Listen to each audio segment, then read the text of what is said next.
Ang kwento ni Tomby.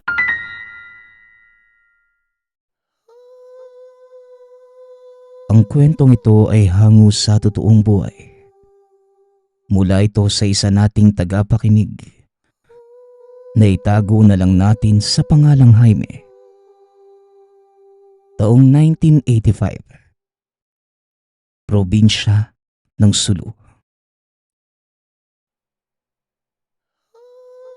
Naniniwala ka ba na merong likas na kakayahan ang mga tao?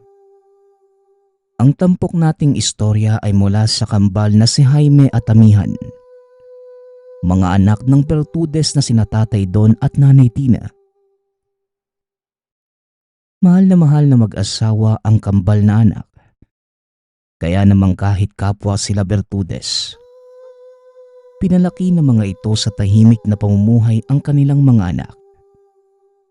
Kahit kambal si Jaime at Amihan, marami silang pagkakaiba kabilang na ang kanilang kasarian. Babae at lalaki ang kambal na anak ng mag-asawa.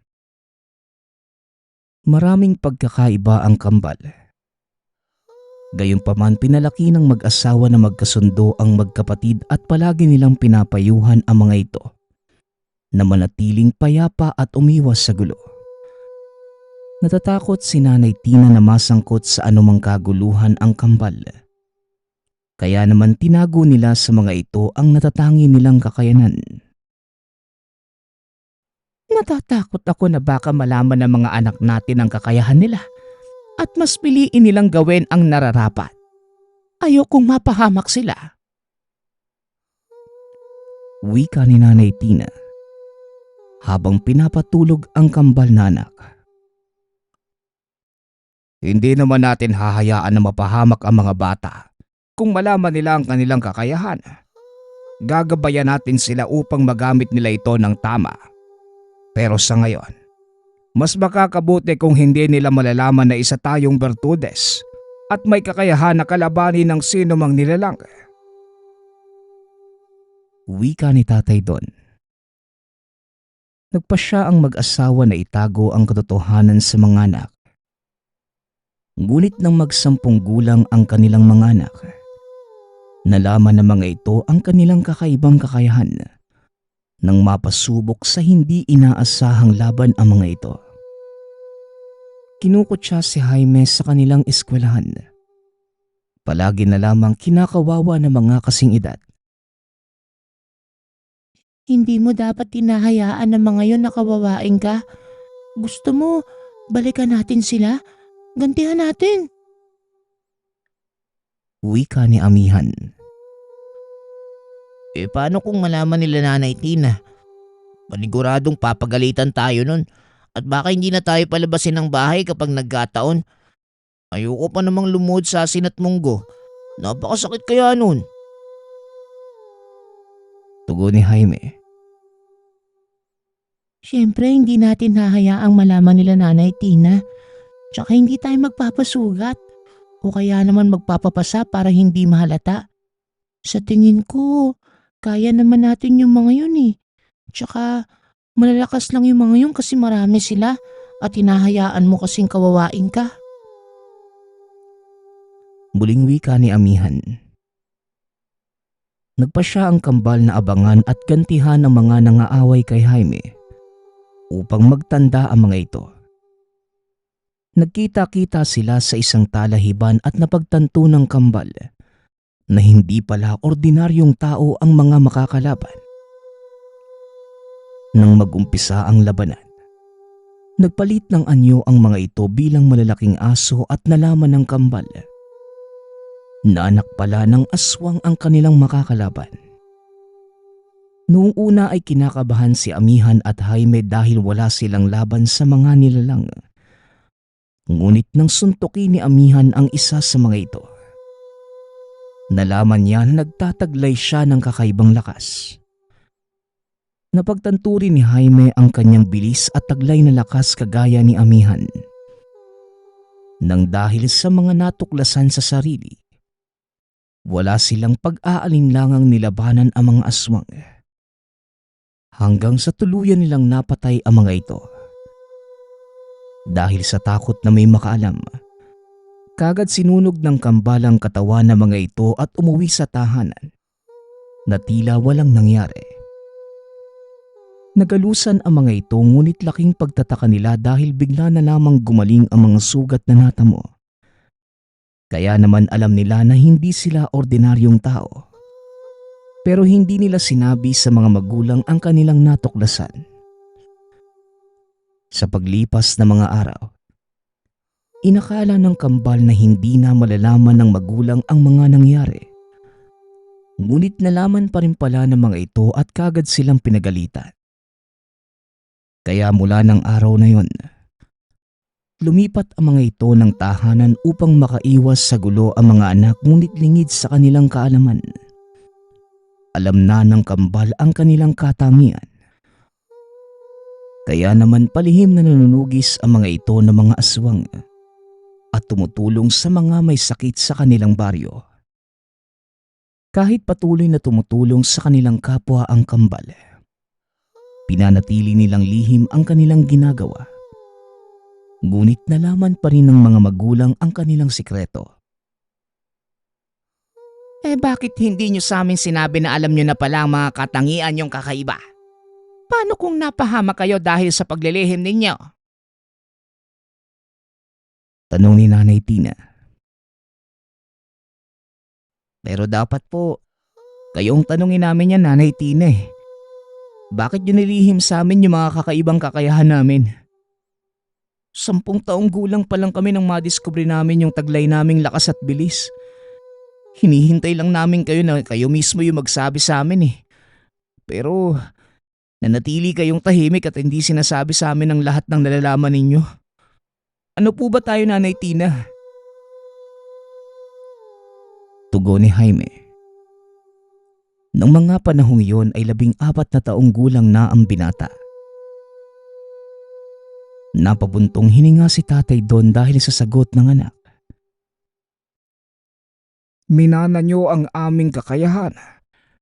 Pero ninais namin ng nanay mo na palakihin kayo sa tahimik na pamumuhay. Dahil gusto naming ilayo kayo sa anumang kaguluhan. Pero sadyang hindi talaga namin magagawang itago sa inyo ang katotohanan. Wika ni Tatay Don. Sa pagkakataong yun, naliwanagan ang kambal at nangako naman sila sa kanilang mga magulang. Gagamitin nila sa tama ang kanilang kakayahan. Sinanay naman ng mag-asawa ang kambal na anak upang magawa nilang kontrolin ang kanilang kakayahan. Labis ang sayang naramdaman nila amihan ng sa wakas. Pinayagan na sila ng kanilang mga magulang na gamitin ang kanilang kakayahan upang makatulong sa kanilang kapwa. Sa paglipas ng panahon, marami nang nakalaban ang kambal kaya naman dumami ang kanilang kaaway. Isang gabi, habang naglalakad sa kagubatan si Jaime, hindi inaasahang nakadaupang palad ng binata ang isang aswang. Teka, saan ka galing? Mukhang may biniktima ka dito sa baryo namin ah. Nagkamali ka ng pinuntahan. Wika ni Jaime. Kagad inihanda ng binata ang sarili. Dali-dali namang umatake ang aswang. Pakawalan mo na lamang ako at hayaan. Huwag mo na akong pakialaman pa dahil wala ka rin namang magagawa. Wika ng aswang. Tinawanan naman ito ni Jaime at kagad hinawakan sa leeg. Nanlaki ang mga mata ng nilalang nang maramdaman ang kakaibang lakas ng binata. Mukhang hindi mo yata ako kilala at wala kang kaalam-alam kung sino ang kaharap mo. Mukhang dayuhan ka nga lang dito ah. Wika ni Jaime. Dali-dali namang nagpalit ng anyo ang aswang. Nakalmot nito sa mukha si Jaime ngunit mabilis na naghilom ang sugat nito. Kaya naman alam kagad ng aswang na hindi siya mananaig laban sa binata. Mabilis itong tumakas. Ngunit naharangan kagad ni Jaime ang kanyang daanan. At walang pag-aalinlangan winakasan ng binata ang buhay ng aswang. Nakita naman ni Amihan ang ginawa ng kakambal at kagad niya itong pinagsabihan. Hindi ka dapat basta-basta pumapas lang ng mga nilalang, lalo na kung hindi mo naman nakita na may biniktima. Baka mapahamak tayo sa ginagawa mo. Hindi natin alam kung sino nga ba ang mga yan. Maaaring mas malalakas sila kumpara sa atin. Wika ni Amihan sa kakambal. Tumawa naman si Jaime sa sinabi ni Amihan at tinitigan ito sa mata. Kung mas malakas sila sa atin, di sana hindi nila tayo hinahayaang mapas lang sila. Baka siguro tayo na ang nakahiga dyan sa lupa at pinaglalamayan nila nanay. Tsaka hayaan ba natin na may mabiktima muna sila bago natin patayin? Tugon ni Jaime. Itinulak nito si Amihan at bumalik na lamang sa kanilang tahanan. Napailing na lamang ang dalaga sa inasta ng kakambal. Pag-uwi sa tahanan, kagad sinumbong ni Amihan si Jaime kaya naman napagalitan ito ng mga magulang. Tama si Amihan, Jaime. Hindi mo dapat pinapairal ang galit dahil maaari tayong mapahamak sa ginagawa mo. Mas lalo lamang dadami ang ating mga kaaway. At kapag nagtulungan ang mga yan, matatalo tayo kahit gaano pa tayo kalakas. Wika ni Tatay Don. Kagad namang humingi ng pasensya si Jaime at nangako sa mga magulang na hindi na mauulit pa ang nangyari. Ngunit nang dalawa na lamang sila ng kakambal, kagad namang pinagsabihan ni Jaime si Amihan. Bakit mo naman ako sinumbong kila nanay at tatay? Alam mo naman na ginagawa ko lang ang tama para mapanatili ang kapayapaan dito sa baryo ah. Ayaw mo na bang manugis ng mga aswang? Kagaya ng dati? Kambal tayo ah. Dapat tayo nga yung nagtutulungan at hindi nilalaglag ang isa't isa. Wika ni Jaime. Iniisip ko lang naman ang kapakanan mo, Jaime. Bilang kakambal mo, mas gugustuhin kong mapalagay ka sa kabutihan at hindi ka mapahamak. Kaya naman minabuti kong sabihin kila nanay ang ginawa mo nang sa ganun magtanda ka. Iniisip ko lang naman yung mga mangyayari kung sakaling. Hindi na naituloy pa ni Amihan ang sasabihin dahil muli itong itinulak ni Jaime. O sige na, ikaw na itong mabait at masunuring anak. Hayaan kitang magsumbong kila nanay. Pero hindi mo ako mapipigilan sa mga gusto kong gawin. Kahit nangako pa ako sa kanila. Wika ni Jaime. Napailing na lamang si Amihan ngunit palagi pa rin niyang pinapayuhan ang kakambal na mas piliin ang kabutihan at gawin ang tama. Gayunpaman, hindi nakinig sa kanya si Jaime. Patuloy lamang ito sa ginagawang pagtugi sa mga aswang. Kahit marami ng inosente ang nadadamay. Sa paglipas ng mga araw, nakarating sa mga kalaban ang ginawa ni Jaime. Kaya naman nagpasya ang mga itong magtulungan upang mapigilan ang binata sa ginagawa. Kaya naman sinugod ng mga aswang ang tinitirahan ng pamilya. Nang mga panahong yun, wala ang kambal dahil nasa bayan ang mga ito at nagbebenta ng kanilang mga inaning gulay. Pagkarating sa tahanan, nalamang kagad ng magkapatid na may nangyaring hindi maganda. Bukas ang pintuan ng tahanan. Maraming naggalat na gamit sa labas. Dali-daling pumasok ang kambal sa loob at nakita kagad ang katawan ng mga magulang na wala ng buhay. Nakita mo na ang ginawa mo. Pati sila nanay at tatay. Namatay ng dahil sa pagiging matigas ng ulo mo. Kung nakinig ka sana sa akin, maging kila nanay at tatay, hindi na sana nangyari to. Buhay pa sana sila. Ito ba ang gusto mo? Mawala ang mga magulang natin? Sana hindi na lang tayo naging Bertudes kagaya nila. Hindi sana sila namatay. Wika ni Amihan. Hindi nito napigilang sisihin ang kakambal sa mga nangyari sa magulang. Nang dahil doon, inisip na Amihan na mamuhay na lamang ng payapa at talikuran ang pagiging Bertudes. Ngunit taliwas ito sa kanyang kakambal na si Jaime. Oo, tanggap ko ang mga nangyari. At ayos lang sa akin na sisihin mo ako sa pagkawala ng mga magulang natin. Pero wag mo naman sanang talikuran ng tungkulin natin bilang Bertudes. Nakilala tayo ng mga kaibigan natin bilang kambal na manunugis.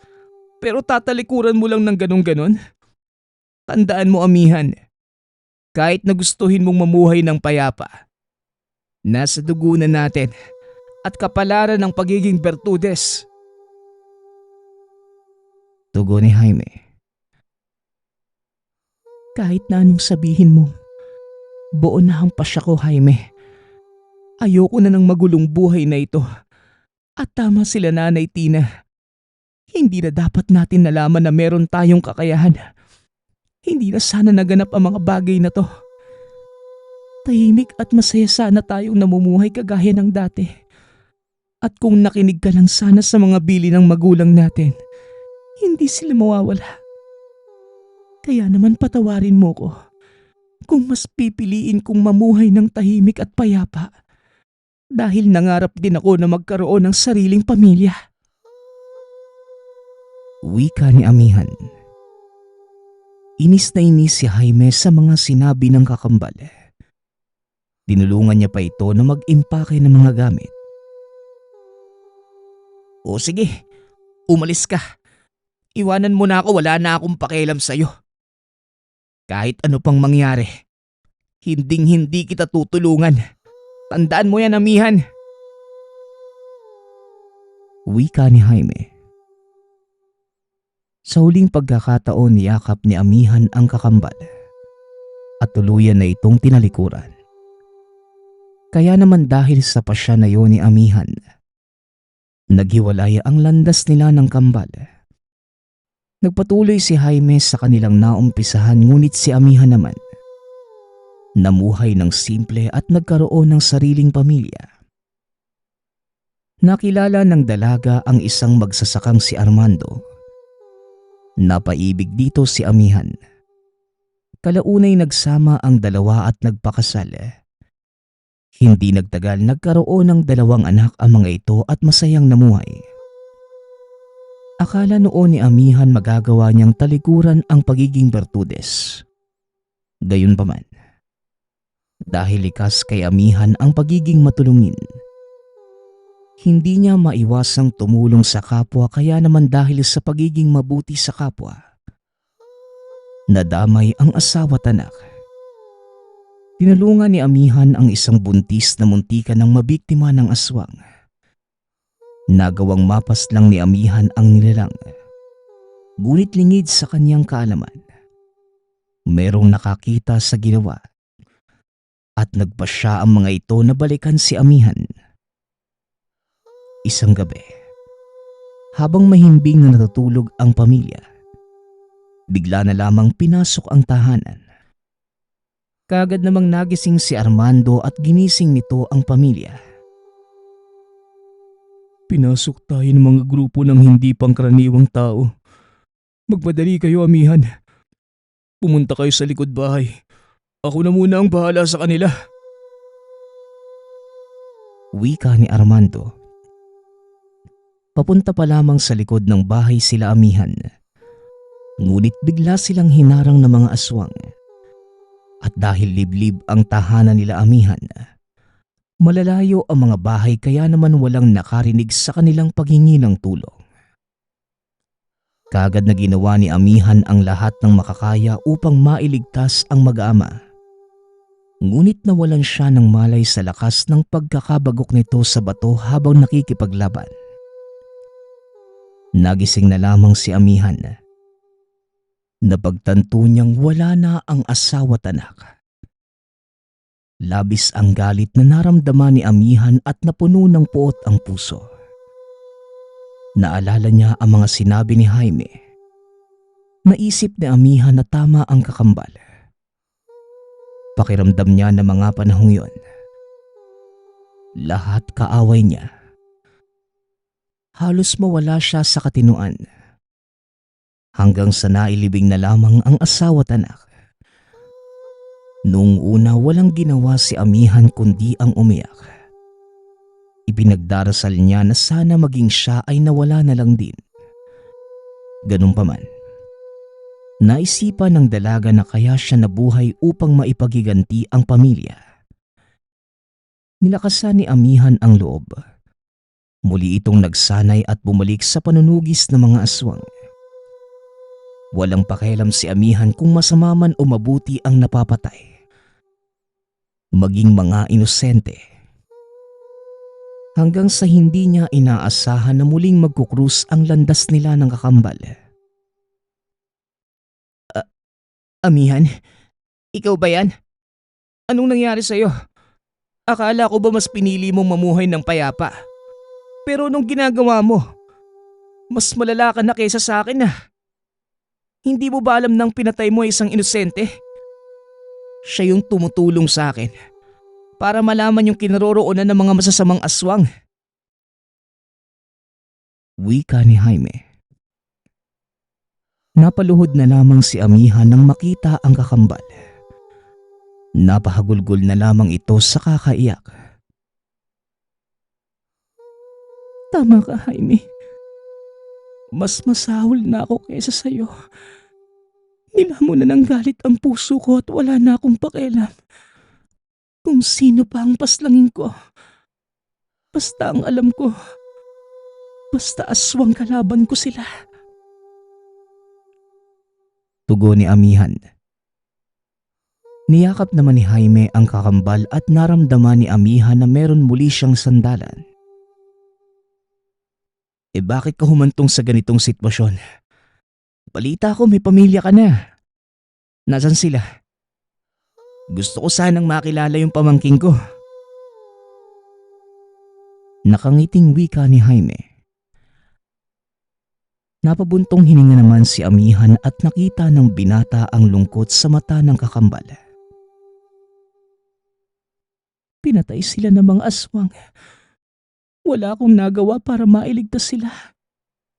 Sana nga, nakinig na lang ako sa mga sinabi mo noon sa akin. Hindi na sana nawala yung asawa at anak ko. Kasalanan ko ang lahat kung bakit nangyari sa kanila yon.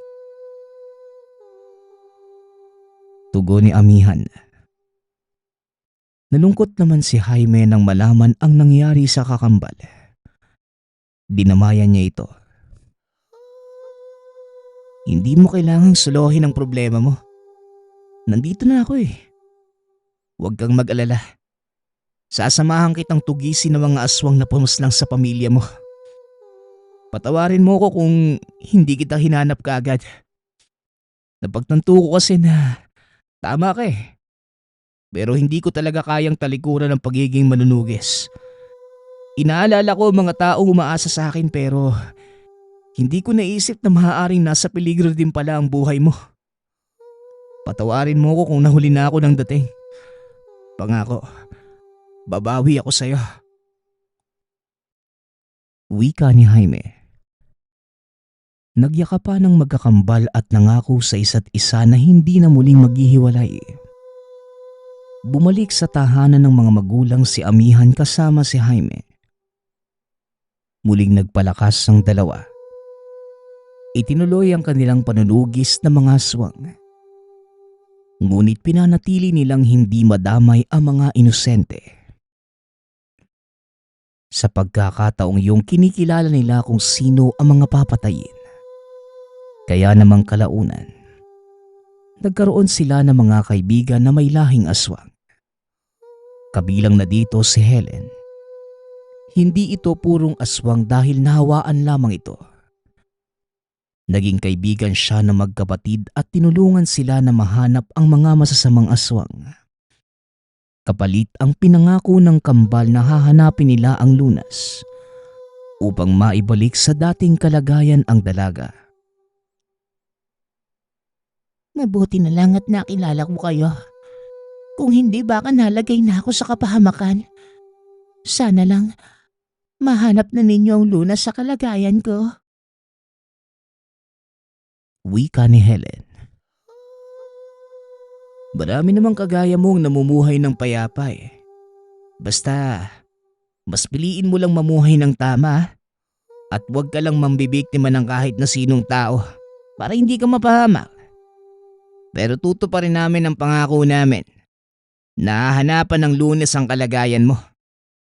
Sana lang, mahanap na natin ang mga aswang na yumanggaw sa'yo para maputol na yung sumpa. Tugon ni Jaime. Nagtulungan ng tatlo upang unti-unting matalo ang mga kalaban. Nang dahil sa pagtutulungan, nalaman nila ang kinaroroonan ng aswang na yumanggaw kay Helen at nagawa nilang mapaslang ito. Kaya naman naibalik na sa dating buhay ang dalaga. Gayunpaman, tinutulungan pa rin sila nito upang mahanap ang kinaroroonan ng mga aswang na pumatay naman sa pamilya ni Amihan. Para bang naging pamilya na ang tatlo at dahil wala na ring magulang si Helen, itinuring na ng kambal na kapatid ang dalaga. Hanggang sa dumating ang araw na nalaman nila ang kinaroroonan ng mga aswang na pumatay sa pamilya ni Amihan. Upang hindi mapahamak si Helen, hindi na siya isinama ng kambal. Hihintayin ko ang pagbabalik ninyo at sana magtagumpay kayo sa inyong misyon sa buhay. Tandaan nyo, nandito lang ako at naghihintay sa inyo. Wika ni Helen. Nagyakapan pa ang tatlo at nangako naman ng kambal na babalik sila sa abot ng kanilang makakaya. Kagad na sumugod ang kambal sa kuta ng mga aswang. Nakita nila kung gaano karami ang mga ito ngunit hindi sila nag-alinlangan. Dito nakilala ng kambal ang pinuno ng mga aswang na si Ibaro.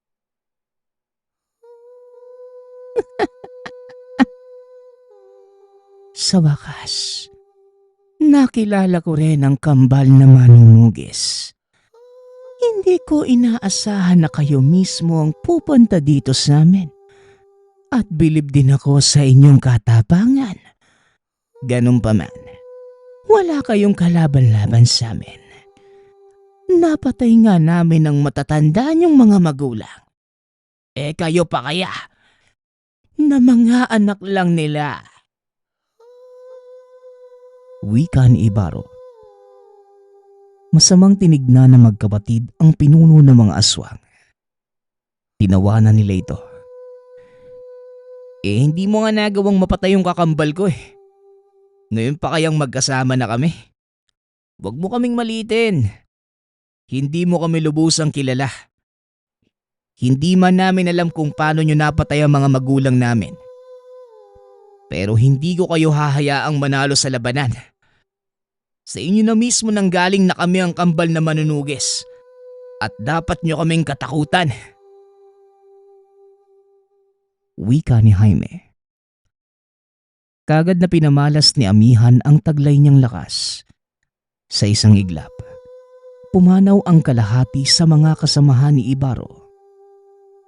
Hindi makapaniwala ang pinuno ng mga aswang sa taglay na lakas ng kambal. Ngunit hindi ito nagpatinag at kagad pinakilos ang mga natitirang kasamahan. Nagsanib puwersa ang kambal. Sabay na nag-usal ang mga ito at pinamalas ang kanilang angking galing sa pakikipaglaban. Isang malaking buhawi ang pinamalas ni Amihan. Tinangay nito ang lahat ng natitirang kalaban maliban kay Ibaro. dahil nais ng dalawang pahirapan ang pinuno ng mga aswang bago tuluyang patayin. Napaupo na lamang si Ibarra nang makitang ubos na ang lahat ng mga kasamahan. Pakiusap. Maawa kayo sa akin. Huwag niyo akong papatayin. Hayaan niyong magbagong buhay ako. Pagmamakaawa ni Ibarra sa kambal. Mahaba ang oras mo noon para magbagong buhay. Pero mas pinairal mo ang kasamaan mo. Kaya naman hindi na ako naniniwala pa sa'yo. Pero tatanungin ko si Jaime kung ano nga ba ang pasya niya. Bibigyan pa natin ng pangalawang pagkakataon ng pinuno ng mga aswang. Wika ni Amihan. Bumaling ito sa kakambal at tinanong kung ano ang pasya ni Jaime. Gumiti lamang ang binata at kagad nag-usal ng orasyon. Dahilan para mapasuka ng dugo si Ibarra at lumabas ang iba't ibang uri ng insekto sa bibig. Unti-unti nang nangihina ang pinuno ng mga aswang. Gamit ang taglay na kapangyarihan ng kalikasan, napatay ng kambal ang pinuno ng mga aswang. Sa huli natapos ang kasamaan ng mga ito. Gayunpaman may iilan pa rin ng mga aswang na mula sa ibang lugar na gumagambala sa baryo. Ngunit hindi na hinahayaan ng kambal na may mabiktima pa. Tinupad nila ang pangako kay Helen. Bumalik sila sa dalaga. Labis ang pasasalamat nang makitang ligtas sila Amihan. Maraming nagtangka ng mga aswang na gambalain ang lugar. Ngunit nang makilala ang kambal na manunugis, natigil na ang mga nilalang. Naging payapa ang baryo ng kambal at kalaunan. Nagkaroon ng sari-sariling pamilya ang mga ito. Sa kasalukuyan, masayang naninirahan sila Amihan, Jaime at Helen. Tinupad nila ang pangako na hindi nila muling tatalikuran ang isa't isa. Hindi man inaasahan ang pagdating ni Helen sa buhay. Ngunit itinuring nila itong pamilya. Nanatili ang magandang ugnayan sa mga ito. Masayang namuhay ang tatlo at sa paglipas ng panahon, mas lalong tumibay ang samahan. Maraming aral na natutunan sa buhay sila Amihan. Isa na roon ang hindi talikuran. Ang anumang nakatadhana para sa iyo. Nagpapasalamat nga pala ako sa nagpadala ng ating kwento. Naway nagustuhan niyo ang inyong napakinggan. Nagpapasalamat din ako sa lahat ng patuloy na nakikinig at sumusuporta sa ating channel. Naway patuloy niyong suportahan at pakinggan ang ating mga kwento. Hanggang sa muling pakikinig. Paalam.